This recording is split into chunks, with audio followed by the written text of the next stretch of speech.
Hi, my name is Tsang. I'm an architect, and today I'm going to talk to you about home improvements. I have a really big home improvement project in mind, and I'd like to share it with you today.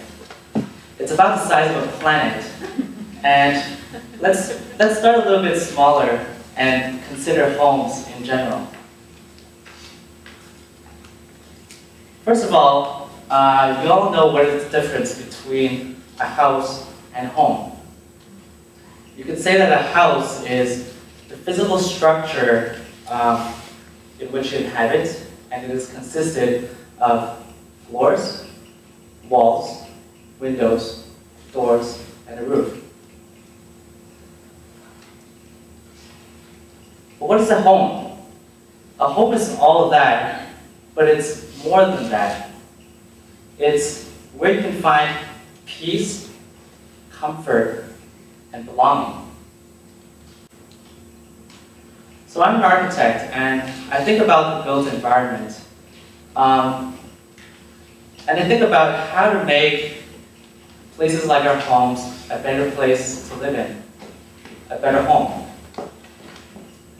So in the last few years, I've been working in sustainability projects, and I've been designing homes and hospitals, hotels, and so on. And I've been thinking about another home that we inhabit, and one that we can still make better for many, many generations to come. And that home is our planet. So let's think about the planet as one big house, and all 7 billion of our world's population as being tenants of it. 7 billion people living in one house. Now the first thing that we have to consider is we have to establish the house rules.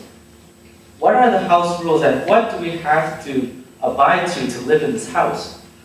For example, I'm allowed to have pets.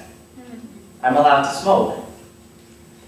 What are my duties and responsibilities in this house to care and to repair for this house when something happens? So I'm sure you've thought about your own house and what you do to make it better. Well, the reality is that in our house, something is wrong with it right now. For example, if we think about the planet, there is a leak in the roof, and that's the ozone layer. And second of all, global warming has caused natural disasters to come up all over the world. We are not following our house rules, but in part because we don't know, and we haven't really agreed upon what they actually are. So today I'm going to talk to you about house rules.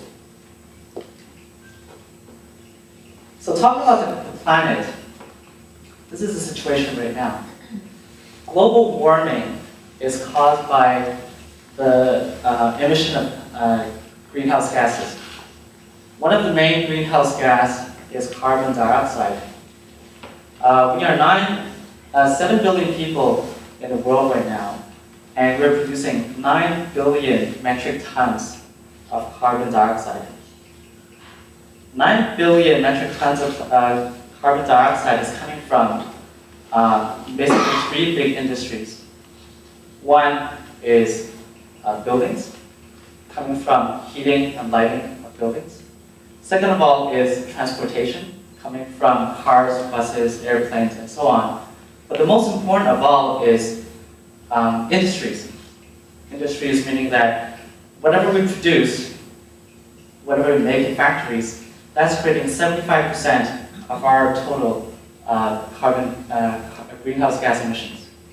And you can see the graph here is that our population is growing, and it's going to hit 10 billion people in the next 25 years.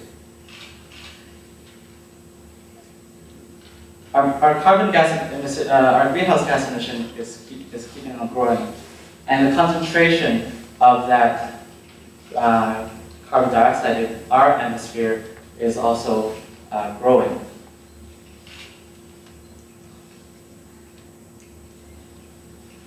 The Intergovernmental Panel of climate change estimates that if we want to control our global warming to less than 2 degrees Celsius, we need to emit less than 2 tons of carbon dioxide per person.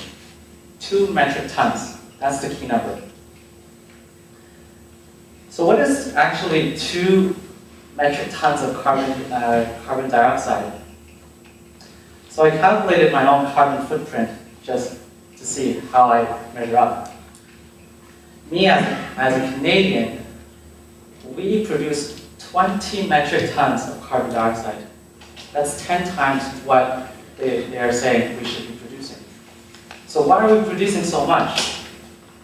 The problem is me as a Canadian, as an individual, I'm producing about 5 metric tons with my daily life and with my travels and with what I do at home with electricity and heating and so on. But the problem is really industries. What we produce in Canada, what we export, and what we produce by burning fossil fuels is where we are producing 75% of our greenhouse gas emissions. Now, what do we do? Okay, where we go from now is that the actions need to be collective. We have to start to think about attacking and tackling industries and the economics together as a community. That being said, economists have identified something called the tragedy of the commons. The tragedy of the commons is something that, I'm not sure if you're familiar with this theory, is that when a majority of the people is working towards a common interest, and then if some people, even if some people are acting upon their own self-interest, then the resources, the common resources, will keep on depleting until there's nothing left. So imagine a pot of gold, and we're all protecting it together. If one person starts to take one piece of gold, the person beside you wants to take one piece, and so on, until there's no gold left. So now imagine the world and our natural resources as being a big pot of gold. If one person starts to take a piece of gold, then our planet will not exist anymore. Now, let's talk about house rules again, because I think that's the main topic, what I want to talk to you about today. So what do we do? What are the house rules that we should abide to in our world so that we can share this common richness, which is our natural resources? So these are 3 rules that I came up with today, and this is the idea I want to spread with you today. So first of all, I want you to go back and think about this idea of carbon dioxide. So the first rule is that we want to eliminate carbon dioxide. Okay? So how do you do that? Minimize your carbon dioxide emissions by lessening your travels or by using less energy. Second of all is no waste. Don't waste any of the natural resources you have already, like water and materials that you use.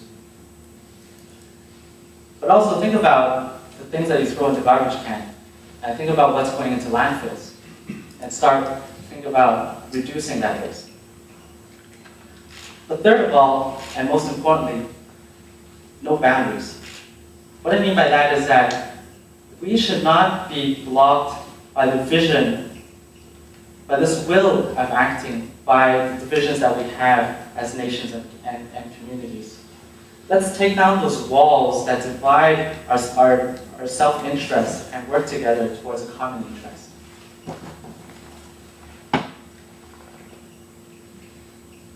So what I want to end this talk today with is that we are all in this together, and this is a common goal that we have.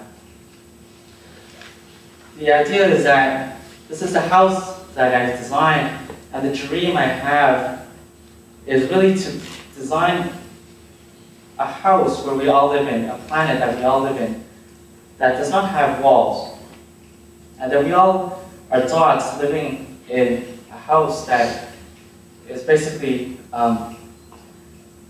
we're connected by the dots but not the lines that divide us. And together, if we act together, we can achieve in getting a world in which we have resources of air and sun, waters and oceans, and mountains and forests, our home. Because I believe that ultimately, and I think you also agree that there is no place like home. Thank you very much.